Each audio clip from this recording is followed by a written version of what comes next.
What is up, everybody? We're just going to get this link into the Discord and Twitter, and then we'll get this thing going for you guys. We're just going to go over pretty much the entirety of Week 2, including Monday Night Football last night. We're probably going to start off with Monday Night Football because there's a lot to talk about there. So, for two ugly games. Yeah. All right, Discord. That's the only annoying thing about live streaming at the same time is you can't pre-set up to get the link out and just start like a normal video. Let's tweet it out too.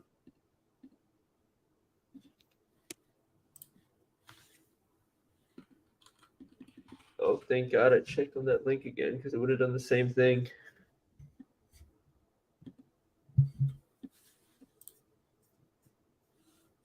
Let's see. Make sure the link is right. Something went wrong. Yeah, Twitter's been weird today. Every time I try to open up a thread, it just says something went wrong. Oh, Elon Musk's got to get his shit together. No, but I'm trying to copy and paste the YouTube link into Twitter. Oh, I think I know what I have to do.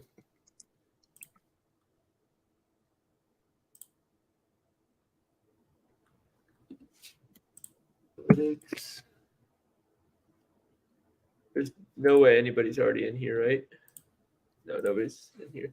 People that watched the recording before I actually edited are just going to be confused.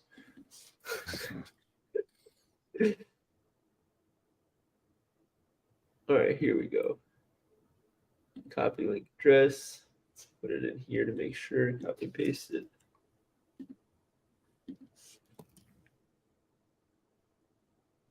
There we go. It's working. Now let's tweet it out. Discord still wants to wait to load.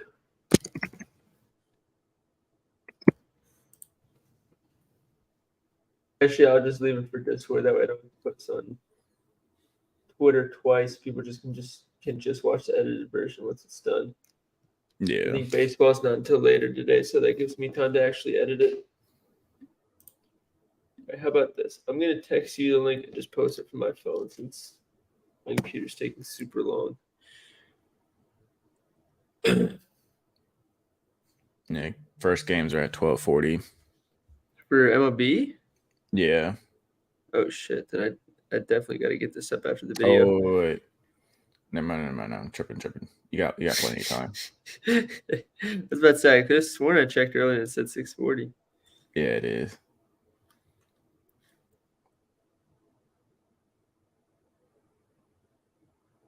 It's because I've been looking at games like East Coast times all day. So as soon as I seen the time, I forgot it's in my time. So threw me off. Get up.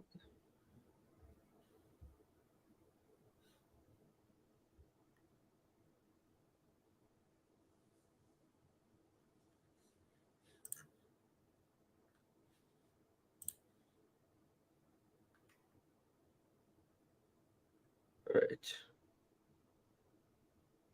Puka has 10 more targets than Justin motherfucking Jefferson. It's crazy.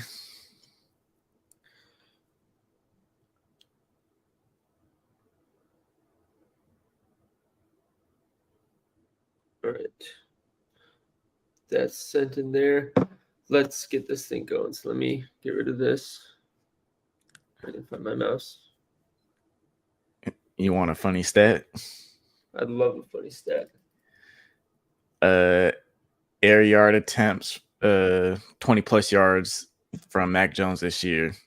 11 attempts, 1 completion. Jesus. 2.1 yards per attempt, dead last. 9% completion percentage, dead last. Negative 0.6 EPA per attempt, dead last. To be fair, they have played the Eagles and the Dolphins. So True. We'll see. But his accuracy has not been there on those throws either. Yeah. All right, let's get this thing going.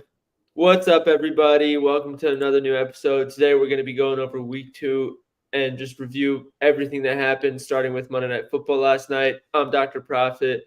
You guys can call me Will. We got JJ over here. A lot of you guys know him as Jay Sleeper Stats. We're going to get this thing going. Hope you guys enjoy the show. Let the intro roll through and start sharing my screen. And let's do this. All right. So Monday Night Football, 2 fairly boring games, especially for betting, but there's a lot to talk about. So, JJ, let's go over Saints and Panthers. Running game was fairly non-existent, it felt like. So it was a lot of passing, which once you look at the box score, you feel like you'd be surprised to see that. Yeah. And then for the Saints, Jamal Williams got hurt. And that was feeding him quite a bit when you first quarter to He was getting good work. Yeah. Nine carries, and I think he left at early second quarter. Yeah. But I mean, Derek Carr, 21 to 36, not a bad game by any means, but nothing special. I was honestly expecting a little bit more from him going against JC Hornless Carolina defense. Bryce Young, 22 to 33. A lot of that came in the second half. Their run game was super inefficient, especially with Miles Sanders. The amount of times they tried to get an early run and an early screen pass on first or second down, and it just went for 1 yard or didn't go anywhere. Made it super tough on Bryce Young. I'm honestly impressed that they even scored 17 points with it like that. I think one of their scoring drives came off Bryce Young rushing for like 30 yards. So they're 34 yards. You can see it here. So it was not like it's a 2017 game, but I kind of felt like the Saints had it by the horns for most of the game. Yeah. It wasn't for like a little late touchdown that they made it look close. Exactly. But I'm going to say one thing that, since nobody else wants to say it, if Adam Thielen is your number one receiver, you're not going to win very many games. No, definitely not. He's at this point in his career, great number 2 receiver. I feel like he's just there to kind of help Bryce Young grow. I don't think they're actually trying to win games. He is so slow running his routes. It is hilarious. I know exactly which clip video you're talking about. That's circulating through Twitter, bro. To be fair, it could be like that one Devontae Adams route last year where you remember that one comeback route he ran versus Sertan that was like he like messed up his chop and the comeback was awful and everybody's like, oh, Devontae Adams is washed. Like he's so slow, he can't do anything. And then the next week he went for like 130. No, Adam Thielen's not Devontae Adams, but I can pull up a highlight reel of Adam Thielen running slow routes. But just be careful with those clip videos on Twitter, everybody. Adam Thielen is not part of this discussion. There's a reason that Minnesota did not want to keep him with Kirk Cousins throwing 50 times a game. And they throw like 3 straight screen passes to him in the beginning of the game? Yep. That's why I thought a lot of people took his over receptions, and I was like, it was a good take. 2.5 receptions is really low for a guy that's going to be the number 1 receiver. And I'm not surprised that he hit it at all. He finished with 7 receptions. When people were like, hit in the first drive, great read, I was like, unless you show me a write-up where you said you really thought he was going to get a bunch of screen passes, I don't think that's how you expected that to hit. Yeah, low ADOT versus screen passes are 2 completely different things. Exactly. I was talking, we'll get into it when we talk about the Ravens too, but I was talking with JJ before the Ravens game about Zay Flowers. We were getting into a little discussion because I think Zay Flowers had 6 or 7 targets in week 1. They were all behind the line of scrimmage. 6 of them. 6 of them. So I was like, in my mind, I was like, yeah, it's great that they're scheming up to get the targets, but that was also a week 1 game as a rookie. Like, teams are going to be more alert to that, game plan for that a little bit more. Now, I was obviously wrong. He had a solid game. A lot of it came with a big play, but still. I like Zay Flowers. He's a dog. Yeah. I'm just thinking more of how the Ravens are getting him the ball. And I think the biggest thing was, like, he's running deep routes. I watched the week 1 film as well. He's running more deep routes than we all would anticipate because he can separate. He's the best route runner on the team by far. And obviously we saw that big deep throw week 2 where he got 60 yards or something like that. Yep. Yeah. So I think the biggest hit to him was Mark Ingram or not Mark Mark Andrews Mark coming Andrews. back. Yeah, Mark Andrews coming back, and then the out of nowhere emergence of Nelson Aguilar. I don't think anyone expected Nelson Aguilar. I forgot about that signing completely until he got that touchdown. I was like, Nelson Yeah, Aguilar. But we'll get to the Ravens game once it's time. I do want to talk about the Saints receiving game because we talked about that a lot in the Monday Night Football preview. And, dude, I feel like we were spot on. you were Chris spot Olave, on. we talked about how his yards per out run isn't that crazy. Outside of one deep ball, I don't know how many yards it was. It's pretty spot on. And even the deep ball, it was like great ball tracking. Defender had no idea it was coming. Late hands, like couldn't have played any better. But He's a really underrated receiver. oh, he's crazy. But I still feel like the game plan fit Shaheed and Michael Thomas much Definitely. more. Like when you think Chris Olave great game, you're thinking a lot more than six, or you're thinking better than 6 receptions on 11 targets. Yeah. I feel like that's an average to slightly below average game for somebody that for what we expect for Chris Olave.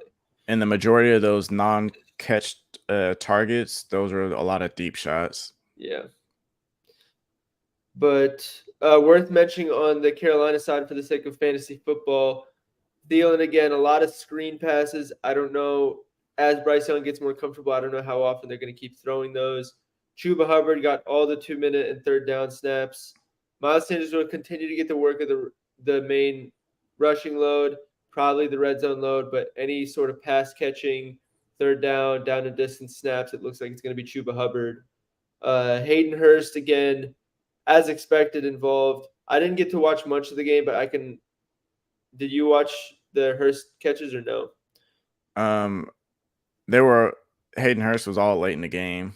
Yeah, I saw it all came on pretty much one drive.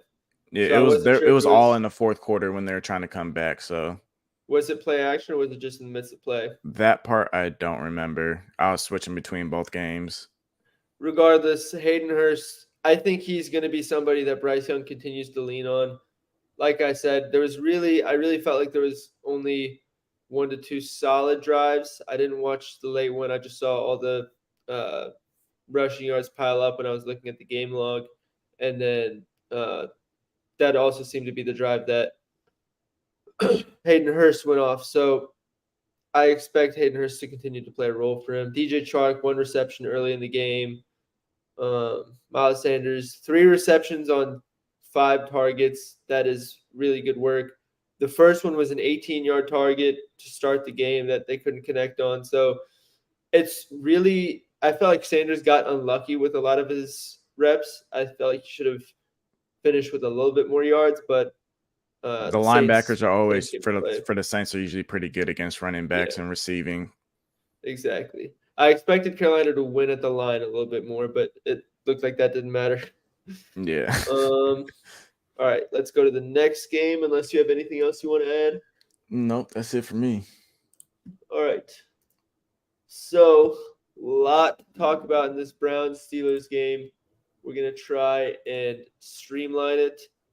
First, oh no, it's not Browns-Steelers.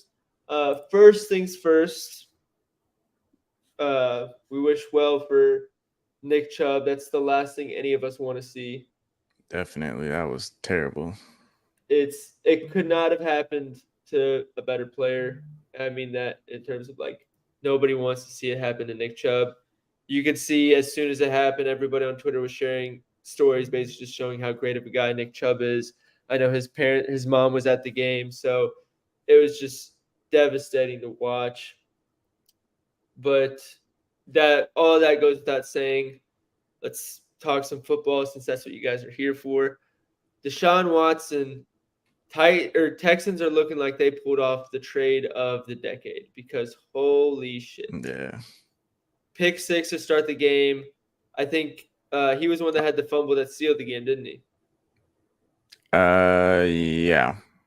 So he tried to kind of pull it together later in the game, but even then, 22 of 40 is not that great. Only 5.9 yards per completion. an interception, a pick six, a fumble, and then another fumble that loses you the game. And he was really struggling with throwing outside the numbers last night as well. It was week bad. one, it was like that too. I blamed it on the weather in week one. I was like, oh, he should be fine to complete some better Yeah. passes this week. But again, it was the same thing. It's going to be the same old Browns of relying on the run game and the defense. And he really struggles. He's struggled lately, like his 6 games he played last year and this year. Against pressure, he struggled. And going into this game, Pittsburgh had the highest pressure rate in the league at 55 or 56%. So, going into like using 2022 stats, you mean? Week one. Oh, so you're just okay. Because I was going to say, if you're looking at 2022, it might be higher because TJ Watt wasn't even playing for a good chunk of the season. Yeah. And the only reason I mentioned week one was because they played the 49ers. 49ers tend to have like a better offensive line than most. Yeah. I think their center and right guard are kind of not that good this year, but even overall, they're still better than most lines in the league. Yeah. But yeah, if you paid 3 firsts and then $250 million for Deshaun Watson, and all you're hoping for is average quarterback play to win a game, and you still don't get it if the last 6 games of the season last season, that's fine. Breaking off for us, he hasn't played football in 2 years. Then you give him a full off season, and a week 1 game, and this is still a problem. Like it's not good. Like I feel for Browns fans at this point. Because the fans weren't the ones who made the decision to go get Watson. It had nothing to do with them. They just want to say, like, okay, if we're going to be in a situation with circumstances that bad, let's at least hope we win some games. And they're not even doing that. So it's even more of a double whammy. So it's truly sucks for the Browns fans that Deshaun Watson is screwing them this bad. Because if he doesn't get it together soon, this trade and contract sets them back like a good 10 years. Yeah, good. I mean, he got 10 days to figure it out until week 3, so we'll see what improvements they make. We'll talk about that Thursday on who they're playing week 3 and get into that because I know we're going to get carried away if we start now. Yeah. All right, we got Pittsburgh, Kenny Pickett. Were we right on that read when we talked about him on the preview? Under completions, under attempts. Outside of that deep bomb to George Pickens, the under yards was right there. And that was blown coverage. Yeah, he's not good versus pressure, and that showed. 50% pass completion on 30 attempts is not good. Yeah. And then Najee, 4.3 yards per carry is not that bad. I know he got carried by that one long play. Yeah. But I mean, yeah. But the way I usually see running backs is like, I feel like most of them average like 2-3 yards a carry and then have 1 or 2 breakaway runs a game to boost the actual yards per carry up. But Jaylen Warren, I know he had a crazy receiving game. I think one of those came off like a 30-yard playoff, like a busted coverage where there wasn't a single defender that picked him up and he just got it and ran. Mm-hmm. So I think this is one of the games that's going to boost Jaylen Warren narrative even more. But in reality, I don't know how great either of them played. I can say at least Jaylen Warren can create in space. Yeah, he's faster than that. He's way faster than Najee. Najee is Trent Richardson 2.0. People I think it was Theo Ash made that comparison after his rookie season, and I was like, nah, Najee's fine. And now I don't know. He's so slow. It looks like he struggles to read the defense when he's trying to hit the hole. It looks bad. It's becoming harder and harder for me to defend Najee. I want to root for the guy though. He has all the athletic things in the world that you could possibly want. He has the build. He just can't play football right now. That's the only way I can describe it. Let's hope he gets it. Or at least I'm hoping he gets it together. I would love for him to play better, but that's just how it looks from my perspective. The receiving end, George Pickens went off. I think he had a 71-yard bomb. You can see the longest one there, and I think he had one more huge play. He finally started running more than 2 routes. Yeah, other than a curl route or a go route. So maybe Deontay being out is going to be good for him because when Deontay's playing, his route tree is literally just corner 9 post, and that's it. So it might be good for him they're going to be forcing him to expand his route tree a little bit. But Allen I think it's Robinson, more. It's good because Canada has to actually do something with him. yeah. So he's like, oh, I can actually make him do something, make him go deep. I saw an argument on Twitter that basically said, how many Pac-12 quarterbacks do you think would start over Kenny Pickett? And then the first comment was, it depends if Matt Canada is their quarterback or their offensive Their offensive coordinator or not. coordinator. He is so bad. No, he's. I remember people thought that he was gonna save the offense once he was picked up, and that's surely not happening. No. All right, but yeah, out of that game, warm wishes for Nick Chubb. Deshaun Watson has to get it together because he is struggling and it looks really bad. George Pickens might be benefiting from this Deontay Johnson absence and more than just production, like just growing as a receiver. It could help him a lot. Miles Sanders, again, lots of opportunity, but the Saints defense showed up. I think those are the main headlines from Monday Night Football for me. Yep. And then we could just run through the rest of these games. Yep. Kenny Pickett bad against pressure, but we knew that. Definitely. Let's just keep going backwards from primetime games. Dolphins, Patriots. Dolphins did not dominate the passing game as much as we expected them to. I think we talked about that a lot. But the Patriots are usually good against them in the passing game. Yeah, they probably because they see them twice a year and stuff. Yeah. Divisional games are always tough. Yep. Did you see the read that they had to block the field goal? I did. That was insane to me. That's crazy. Just like the smallest little detail. For those who don't know, basically, when the New England got the blocked field goal, the holder used to play for New England for like 5-6 years. So they knew he had a tell when he was about to snap the ball. So what they had somebody do is they had somebody start wide, read when that tell was going to happen, and then just dart to the line and block it. And it worked perfectly. It was beautiful. And it almost put them back in position to go win that game. Whoever bet the over, like me, an absolute shambles. I think there's 2 red zone turnovers in that blocked field goal. And then the missed field goal. Yeah, the missed field goal. But, man, it was too entertaining to watch to be upset. Raheem Mostert, alive from the dead. Dude's 31 years old, breaking off 40-yard touchdowns to seal games on 18 carries. Good for him. I love the way they scheme their plays, man. It's that San Francisco offense, baby. Yeah. But on the Patriots side, JJ, I'll let you share the stat that you told me right before we started. Oh, yeah. Let me pull it up real quick.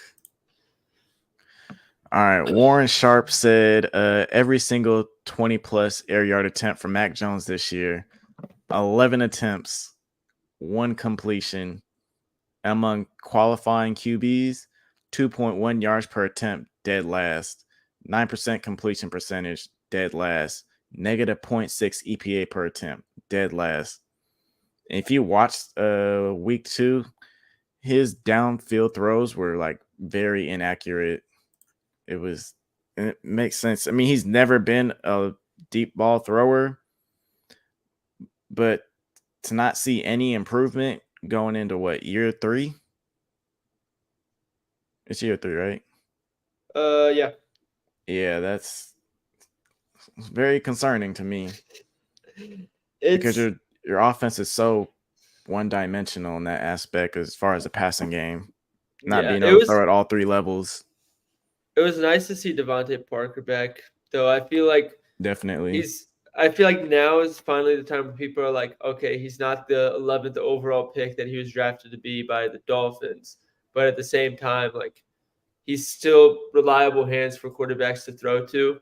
Definitely. So Mac Jones definitely likes him, and he's got an edge to him. You saw him talking shit a little bit to the corners and stuff like that. I think he's a good weapon. The Patriots they're missing that number 1 option, and they're missing just that connection, like you're saying. Like those 20-yard throws and stuff, like a lot of it is play calling and arm strength by the QB to read it and stuff like that. But then some of it is just, I know my receiver, I know where to put it, like how far in stride to put it, stuff like that. You see it growing with A.J. Brown and Jalen Hurts. You see it growing with Tyreek and Tua.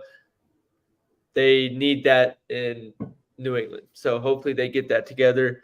But I mean, they played better than I feel like I expected them to, both on offense and defense. No, definitely. I expected a lot from their defense because, I mean, looking at last week, I mean, they played two good offenses back to back weeks in what, 24 and 25 points Yep, only giving up.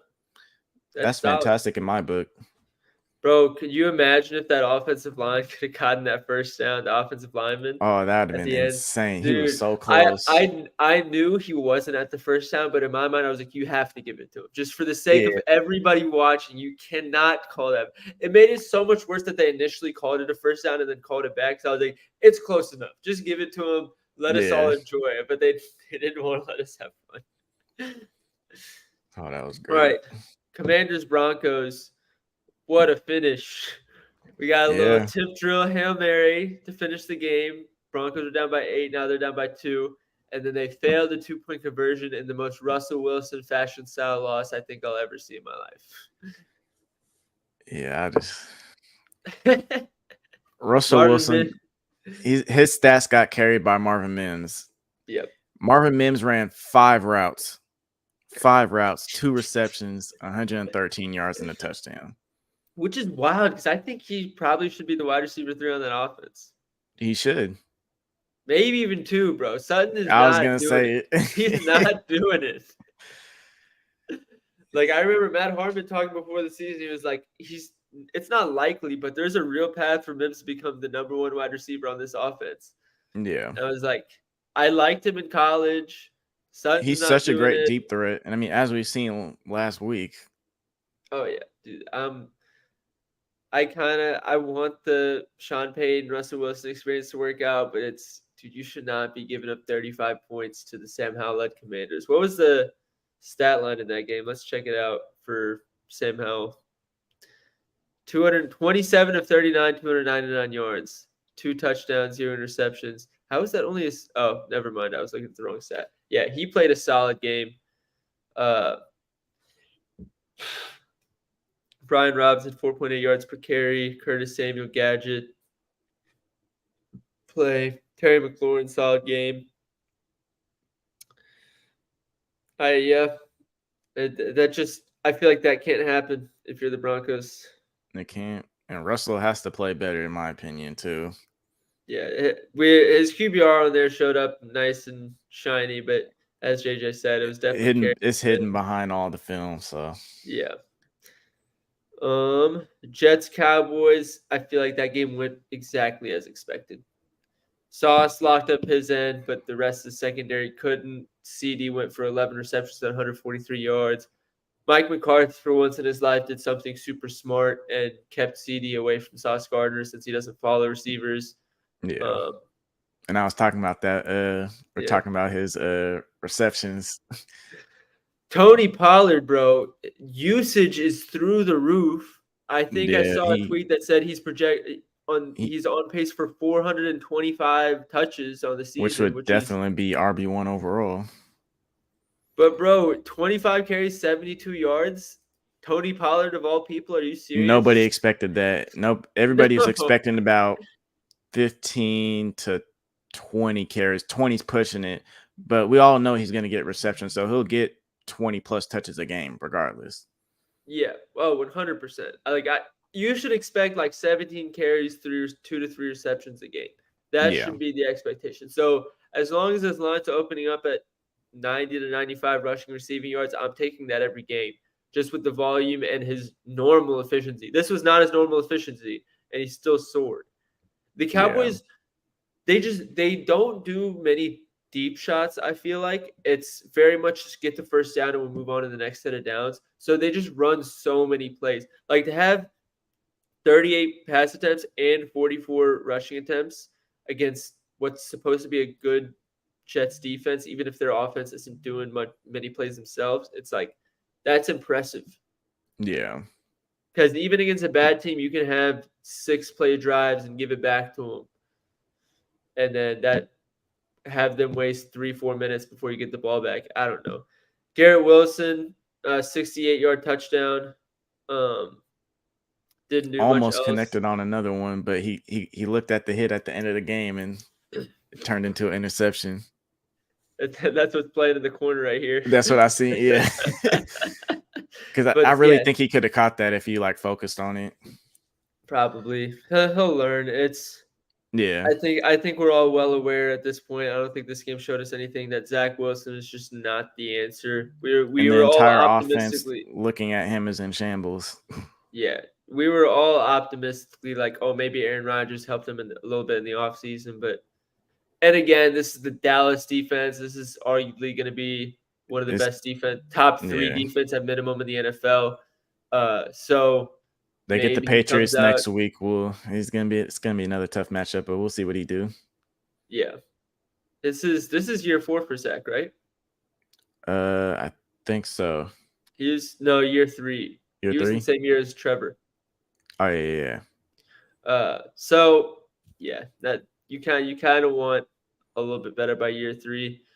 He's probably got 2 to 3 more. Like right now, he's still riding the coattails of he played a bad defense. Maybe Rodgers is helping him out. But if we get like 3 to 4 more games of this, yeah, I think the bust is in the books. It's official. We can call him a bust for good.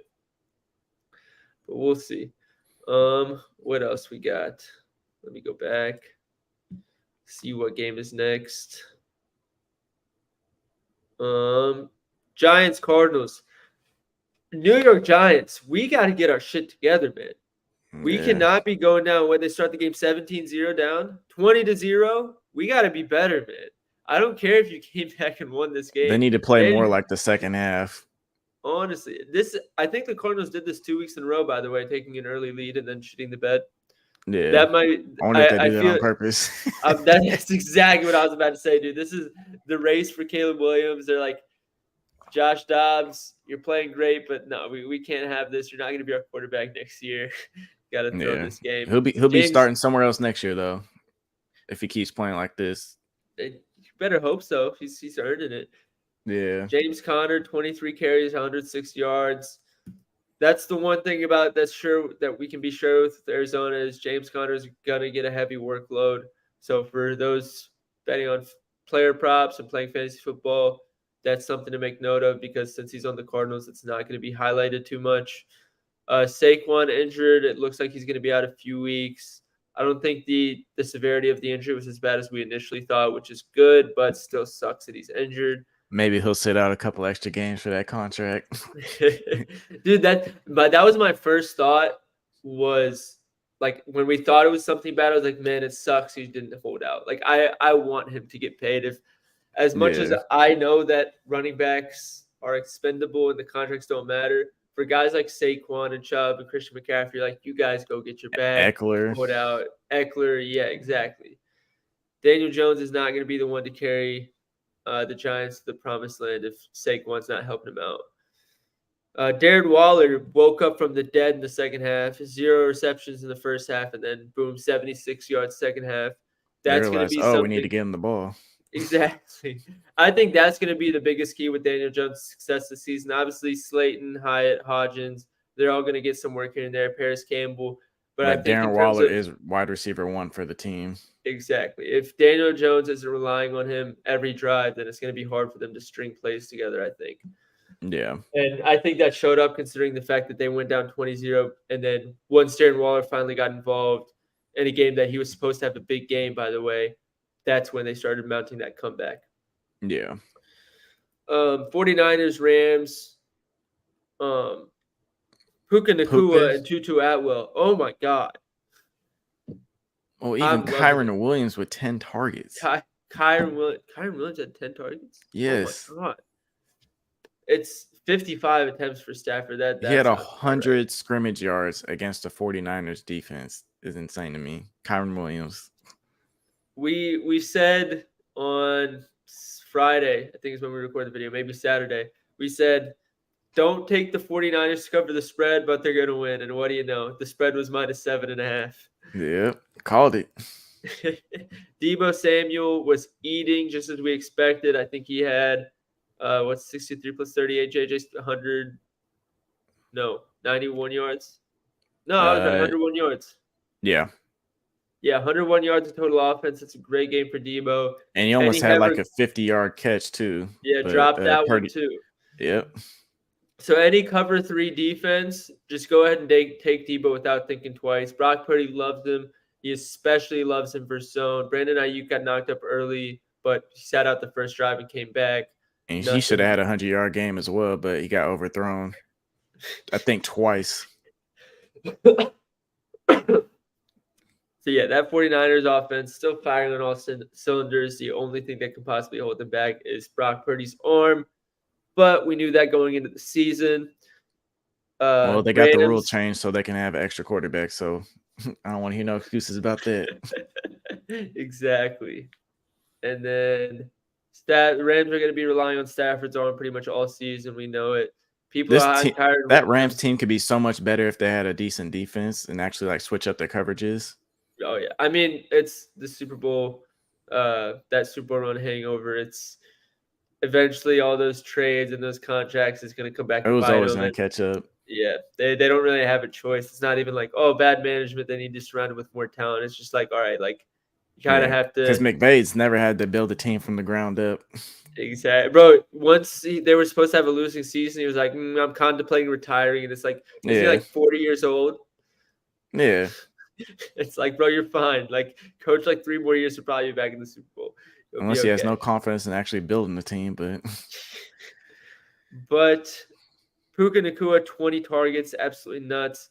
But who's flying super under the radar, both in week 1 and week 2. Tutu 2-2. Atwell's been balling out, dude. And it's not even just like he's been playing well in the field. There's some clips of just like off the field conversations with him and his teammates. It's like, dude, they love the guy. Everyone on that team is rooting for him to just ball out. And it's like I said, honestly super fun to see. They need a defense, and I think it's for the defense. It's mainly the secondary, but honestly, though, this is really good so for betting good. in fantasy, though, because it's know they're going to be losing because of their defense, and they're going to be passing to weapons that have been playing really well in Puka and Tutu, and even potentially Kyren Williams. So it honestly, if you're a Rams fan, it's not what you want, but if you're just looking at betting, it's honestly super helpful.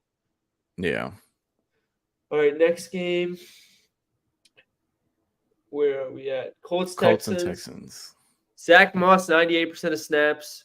Absolutely wonderful. He will have that backfield until, well, he'll probably have the backfield the rest of the season, let's be honest. I don't think Jonathan Taylor's coming back. I'd be shocked if he did. CJ Stroud, 384 yards, but no offensive line. I don't want to hear no more excuses about offensive line from Justin Fields. No more weapons. I don't want to hear it. But, bro, he doesn't have legendary Nico Collins. Nico Collins is a dog, but Nico Collins isn't DJ Moore. Darnell Mooney's still a dog. Yeah. We'll get Fields later. Nico Collins is a dog, bro.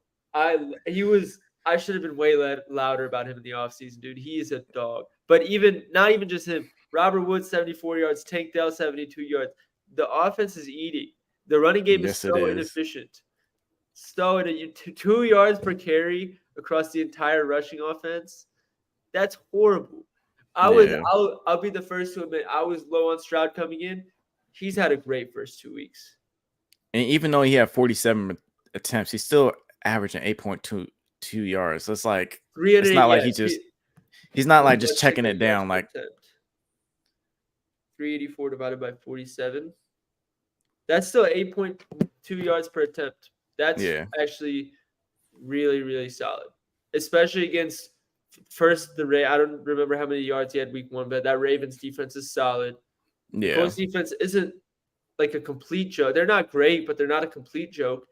Yeah, and so it's less about the fact that the Indiana defense is that good. It's about that the running offense was that absent, and he still put up that efficiency. That's where it gets impressive. Like people were giving Kirk Cousins his flowers on Thursday Night Football because he threw like 70 times and had a bunch of yards because the running game was non-existent. This is the same thing. It's just because it's 2 bum teams in a non-primetime game, nobody's going to talk about it. Yeah. It's the exact same thing. 2 touchdowns, no interceptions. It's that it has potential in that offense. If Dameon Pierce can get a run game going, and it's not just him, it's obviously the offensive line too. But if they can get some running efficiency going, there could be problems. The secondary is solid. Yeah, With Stingley's improved a Stingley's lot. Stingley's Stingley was super raw. Like he always had potential, but Oh, it showed a he lot showed last year. yeah, it showed a lot, but he'd have flashes where it's like, oh, that's rookie. That's a rookie corner. Now Yeah. he's here. He's Hmm. here. The defensive line, nothing special, but not as bad as you would think it is. A lot of very average guys, which is fine. They're not trying to make a Super Bowl run, but don't be surprised if this running game gets going. The secondary gets some more experience. Week 9 and 10, they upset some teams that a lot of people wouldn't expect them to. Colts, Anthony Richardson went down, but Gardner Minshew, man, 19 to 23. Take a fucking bow. Not many yards, but 19 to 23 is still something. Yeah. I mean, it'll be who they play next week. That'll be interesting. Let's check. Sorry. I don't know. In my opinion, you give Anthony Richardson the week off. Ravens. Yeah, you give him bro, the week off. you're not winning that game. Take the week. You'll get him back soon. Let Gardner Minshew have his annual week to shine, and we'll visit you guys again. Again, Zach Moss, 98% snap share, super good for fantasy and betting. Michael Pittman, 8 receptions on 56 yards. He's playing a bigger factor this year than I think most expected, especially myself. I think Michael Pittman's way better than most people think he is. At least the people who know football know Michael Pittman's good. He's good. It's but going into the season. It was like, is he going to get the ball because of yeah, the system and all that? But rookie quarterback, a rookie quarterback that loves to run. But hey, he's targeted him. Yeah, they designed the offense well. You got to give him credit for that. Chiefs, Jags. Man, the highest projected scoring game ended up being the lowest scoring game of the week. To be fair, dude, we should have taken that under, bro. We should have. We knew that run game was not too going to high. be there. We knew that run game was going to be gone for Jacksonville. Zero chance of being a factor. And then it came down to Trevor Lawrence. We weren't sure how big of an impact Calvin Ridley was going to make. 2 receptions for 32 yards. There was one play that I thought he got kind of bullshitted from. I think it was like a 25-yard completion. They said he extended his arm. They said he pushed off, which I thought was kind of a ticky-tack call, but just was not as much of a factor as you'd want him to be, but only second game in like 2 years, so I'm not going down on Ridley for that. Trevor Lawrence, 22 of 41, 216 yards. Just once Chris Jones is back, you knew that Kansas City defense was going to show up again. Yeah. I think he only played like half the snaps on defense. I did not realize that. I didn't check the snap share in that game, but that would actually be crazy if he did. Isaiah Pacheco, everybody was pissed. His workload was so low in week 1. Came back in week 2 and pissed everybody off with a pretty nice workload. Yep. and good efficiency, 5.8 yards per carry. Did he have any receptions? I think one. Yeah, just one reception for no yards, 2 targets. But I know people were not happy about that. So many people probably faded him. Patrick Mahomes had a Patrick Mahomes type game. There's not really much news to talk about there, other than the fact that it's crazy that 29 on 41 for 300 yards is the new expectation. And he said, "Oh, Joe Burrow playing bad. Let me adjust his contract real quick." Other thing. Also, just as we expected, Sky Moore and Kadarius Toney just fine. Bounce back. Once Travis Kelce's in there and they have a legit number 1 option, take focus off of them. They played their role perfectly. Sky Moore was the one who had a big reception to seal the game. I think Kadarius Toney had the highest targets per route run on the team. He played well. Who will forever have the highest targets per route run. Yep. I think it's literally like if Kadarius Toney is in the game, they're either doing a jet sweep or a pass play to Kadarius Toney. Like that's the default. But 5 receptions on 5 targets probably makes up for what happened with the Lions, honestly, because I think 2 of those were on the same drive and it moved sticks on both of them. So winning by 1 score, that's huge. So the Chiefs are gonna be the Chiefs. There's not that much to talk about there other than 17. You'd expect them to score more than 17 points with how well their production was, but A win's a win. Bears. Bucks Bears. All right, this might be one of our longest talk segments because we gotta talk about Justin Fields here. For those who don't know, there's a guy on Twitter called, his name's the quarterback school. He also, it's mainly YouTube, but I saw this piece of information from Twitter. After week 1, he made an hour-long video about the Bears and Justin Fields, basically just criticizing everything, every play, breaking it down. He'd pause it at like every second, like show you what needs to be seen. I don't know if he's released the video yet, but this next video is about to be 90 minutes. That's like half the length of the game as a whole. And he's making a 90-minute breakdown, just basically just shit talking Justin Fields and the Chicago Bears. And it's going to be 90 new minutes of whatever he talked about for an hour last week. That's how much is wrong with this Bears offense. It is shameful. That last interception that he gave up, did you see that? Oh, when they ran the same play 3 times in a row? Yes, same screen pass? bro. Oh, my God. It's the coaching staff is not helping him. But then you see he's not helping himself either. Yeah, then you see the videos where he has 3 receivers not only open, but DJ Moore's just standing there with his arms down, like not even running the route, open and waiting for it. And Justin Fields has no idea he's over there. He can't anticipate throws. He looks scared. It's indecisive. Crazy to see.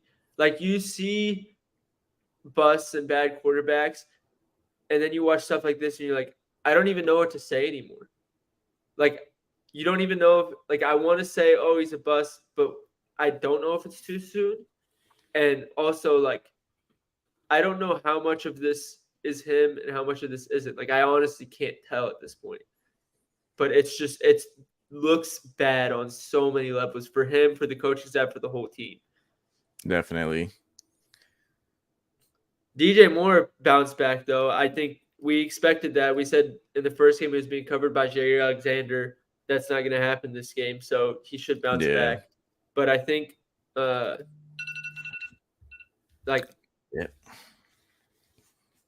all of Justin Fields' production, I feel like, is going to be reliant on how good DJ Moore does after the catch. Yeah, especially if they just keep throwing screen passes. Yeah. The other thing to talk about, Chase Claypool got 3 receptions, 36 yards, and a touchdown, which is good to see because there was some pretty bad reports about him coming out last game. Just about, it's the same reports he's been having his entire career. Yeah. But what I thought was good to see was after he got the touchdown, everybody seemed on the team, like it wasn't just celebrating the touchdown. The people on the team actually seemed really happy for him because they knew the reports that were coming in. So yeah, it makes me think, like, even though this is not the first time we see those reports, like how much of that is bullshit and how much of that is real. And then like it's good to see that his teammates are rooting for him. I think the culture of the players and the teammates are fine in Chicago. I don't think that's the issue. I think it's just play calling and Justin Fields being the combination of both is just dreadful. Oh, it makes things look so much worse because it's like there is stuff to be excited about, but the execution that kind of builds on that excitement just is not there. Yeah, I think Getsy is horrible, but Canada is even worse. He's on a tier of his own, in my opinion. You think Canada's worse than this? Yes. He ran 3 slants at the same time. Bro, that's better. I think that's still better than 3 screens in your own end zone that ends up leading to the reason you lose the game. Well, I mean, if they would have just took a safety if what's his face just didn't throw it out to the defense. Yeah, it still would have been a safety because I think he was still in the pocket. I don't know. Or throw it. I don't know. It looked bad. Or throw it at the ground near the receiver. Like throw it at somebody's knees. Yeah. As long as the running back's in the air, you should be fine. That also, this is off topic because we already talked about the Saints. There was one I think it was Derek Carr. I can't remember. There was one screenplay where pressure came off the screenplay like it normally does because the offensive line leaves the defensive line to go block for the screen. And then the quarterback just threw it at the ground. And you think, oh, maybe the defensive line was blocking. They were not. The running back was wide open. I don't know what was going on. It made me so mad. I didn't even have money on the result of that play, like whoever he threw to. I was just like, Derek, what are you doing? Sorry, mini rant because I'm screaming at the TV when it happened, just out of anger of stupidity. Buck side, Baker Mayfield. He's I'm him not going to get too apparently, excited. especially against pressure. Yeah, I'm not He's gonna been the get too best against excited, pressure, I think, this season. which is crazy. But we thought, to be fair, we knew going in, we said Baker Mayfield's going to have a good game against the shitty Chicago defense. Yep. And people are going to come on and say he's back. Not going to say that yet. But I don't know about I'm back very because he intrigued. was I'm never very there, intrigued. but Well, that first year or two is at the Browns, he looked pretty good when he saved the Browns. Only for them to that's go get debatable. Deshaun Watson. Yeah. I mean, okay, I'll say this. In comparison to all the 20 years of quarterbacks that the Browns have tried to pick up, he was significantly better than those 20. Yeah, I Because guess. they were bad. They were bad, dude. But regardless, he's picking up on things well. He's got the team rallying around him. He's playing well under pressure. There's a lot to like so far. Two very cupcake matchups, so temper Yep. your expectations. Minnesota Vikings and Chicago Bears, both in the same division, both with absolutely horrendous secondaries. Don't get too excited. We'll probably see him bottle it. I think, do they play Saints next week? Eagles. So that would Oh, be yeah, very that's going to interesting. be a big wake-up call, most likely. We'll get into that on Thursday. Rashad White, usage is absolutely amazing. 5 receptions, 5 targets, 17 carries. I don't think he's the best running back in the world, but if you keep seeing that usage, that's definitely something to capitalize on for fantasy because there really isn't another running back to capitalize on. Chris Godwin, his weekly 5 receptions. Where's Mike Evans is up here? Great game. So, yeah, Bears look horrendous. Tampa looks good, but they've had 2 easy matchups. So we'll give it next week. They're We'll really see going to what be they're. tested. Yeah. Yep. We're on the same page. Me and you are here. Yeah. Everybody that's watching, they might be a little bit confused, but me and JJ know what we're saying. All right, Chargers, Titans. It's amazing how often Justin Herbert can put up 300 yards and lose the game. Yeah. Did you see the 4th down call where they punted the ball? I did. Oh my god, I gotta share it. I know I have it on my phone somewhere. I need to find it and share and put it on the screen because I saved it to my phone because it was so bad. All right, let's airdrop it to my computer. I thought it was the funniest thing ever because it's like the ultimate. I'm blanking on the coach's name. Doesn't matter. All right, let's pull this up. All right, let's unshare the screen on here. Whoa. So I can add the new picture. Share screen. Here we go. Look at this. Bro, they're at the 45-yard line.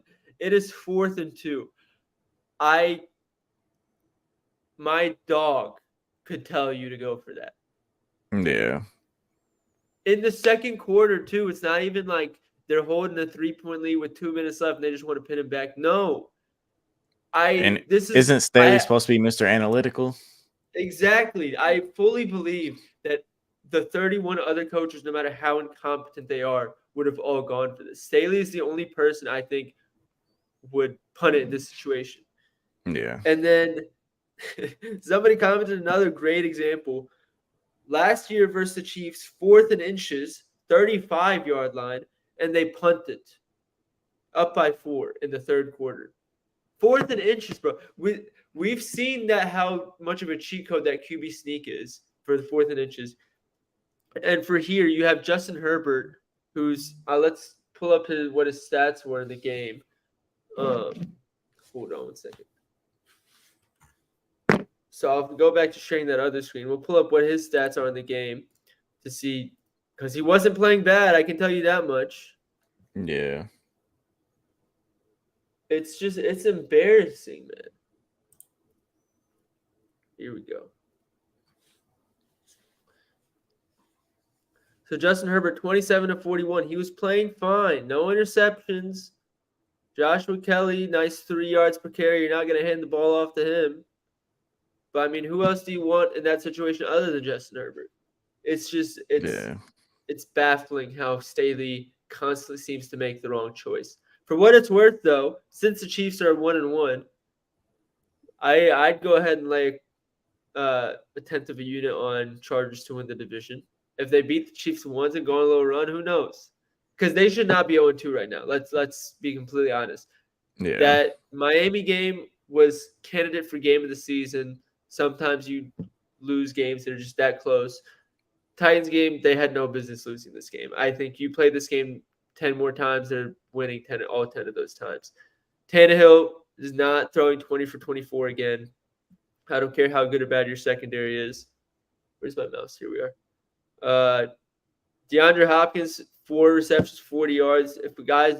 If their number one receiver that's targeted 45% of the time is having that stat line, you're expecting to win that game. Yeah. It's just there's so much to complain about on how Chargers somehow keep bottling these games. Well, usually that's coaching. Derrick Henry, 25 carries. That's in typical Derrick Henry fashion. I think that's it on that end. What else we got? Lions Seahawks. All right. Jared Goff had the third most passes in a row without an interception. 24-21. Lions are down by 3 at their own 20-yard line with about 6 minutes left. And he throws a pick six. How fitting as for the Lions.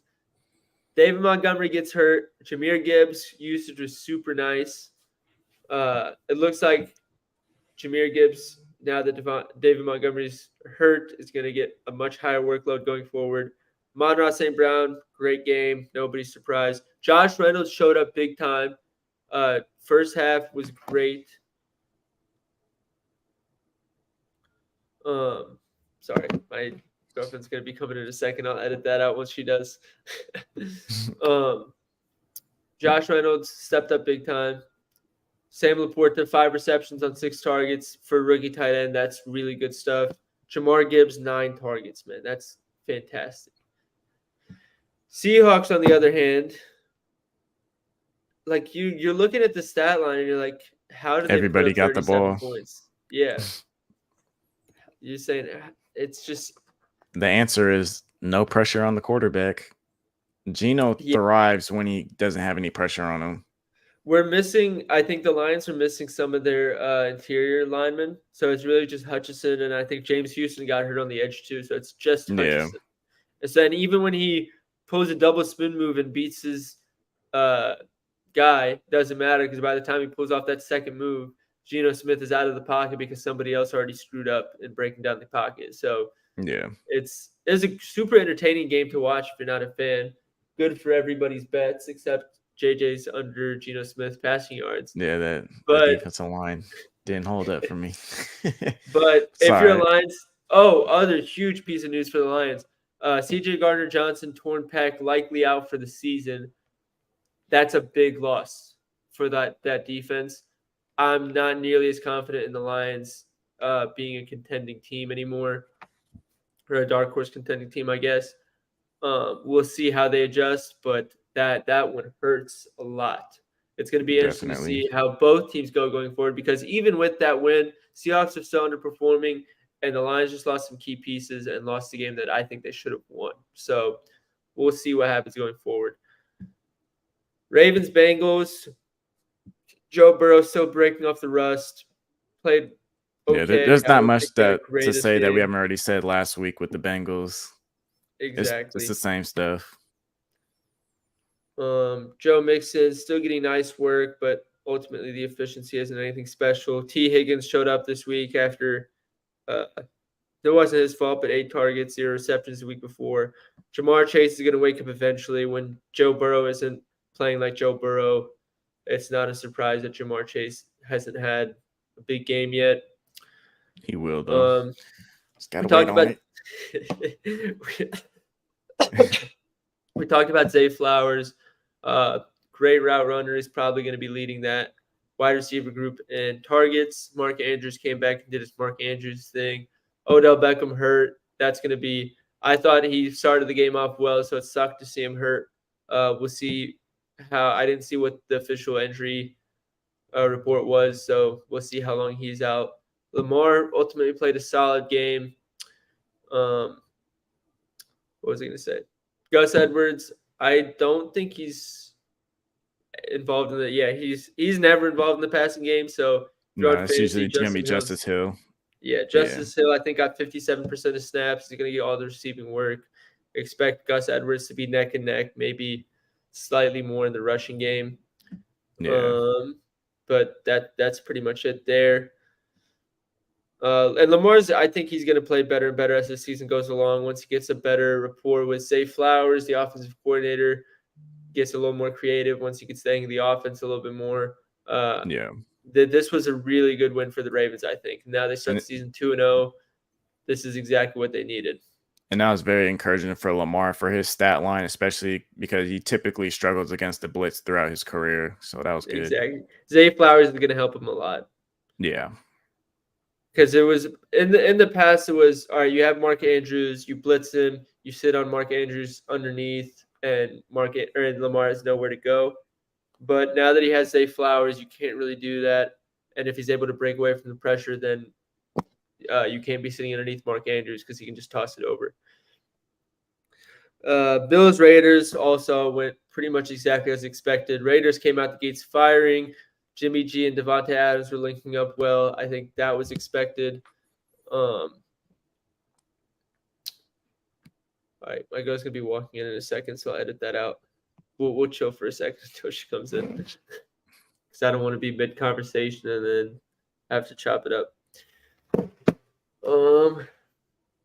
Dude, Jay, they refuse to give James Cook any red zone work. By the way, I think that's what's crazy. Yeah, I'm thinking they're just gonna say because it's a size, but I mean, I'm gonna type in the time so I know what to jump to cut this out.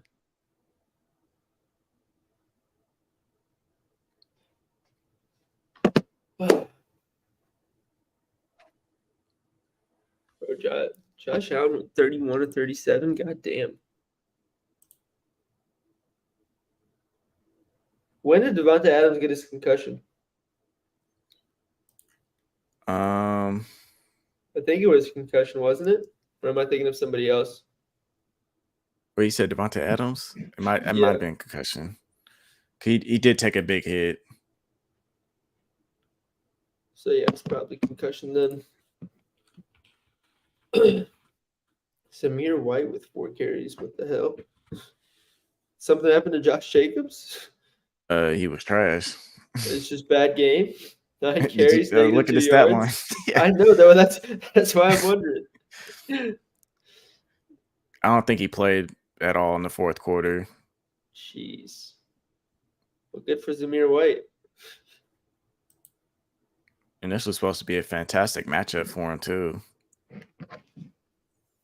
For Jacobs? Yeah. Why is that? The zone concept that he loves to run through. Oh, gotcha. Yeah, I need to look at all that stuff for running backs. Oh, today's not Tuesday. Yeah, today's Tuesday. Oh, shit, it is. Oh, there's Champions League. What time is the first game? Please be 3:30. Give me time to research.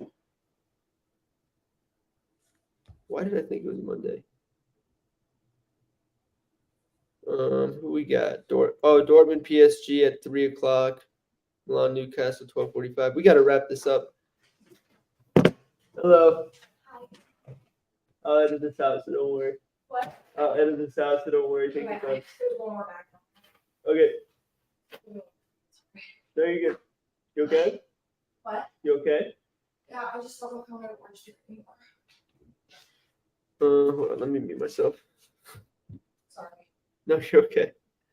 For the 3 people that are watching live, I apologize. I will be back in a second. Shit, sorry. Feel free to ask JJ questions in the chat while I'm helping out here. All right, let me look at the chat.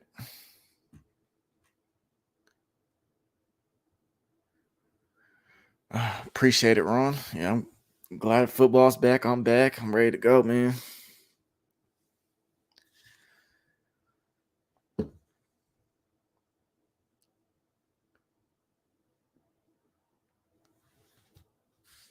Let me look at some stats.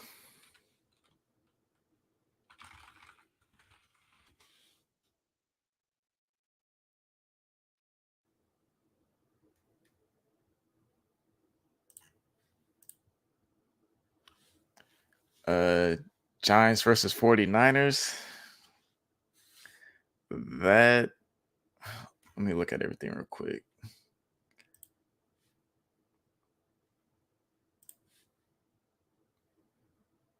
Oh, that's a Thursday night game. The Giants are going to get killed. I don't know Saquon for a couple of weeks. He's, in my opinion, he is their entire offense. Like, he gets everything going for him.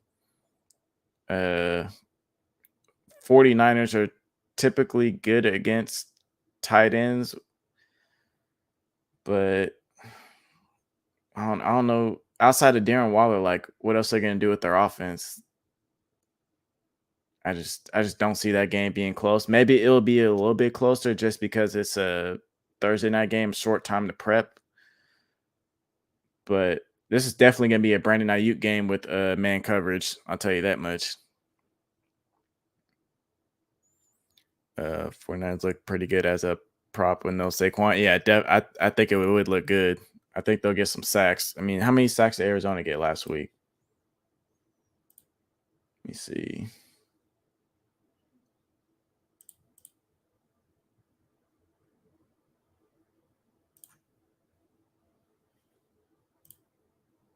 They got 3 sacks. So if you're letting Arizona get 3 sacks, 49ers are definitely going to get at least 3 sacks, in my opinion. Daniel Jones rushing, that might be a good look. I don't remember how teams do against him.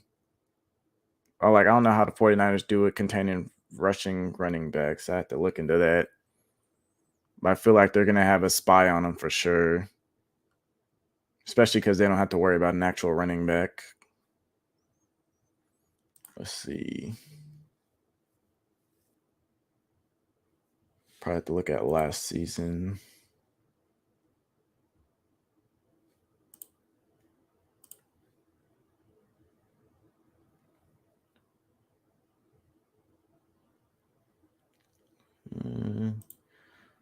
Let's see how KC did.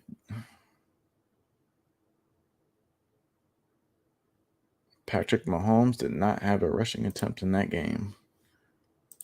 All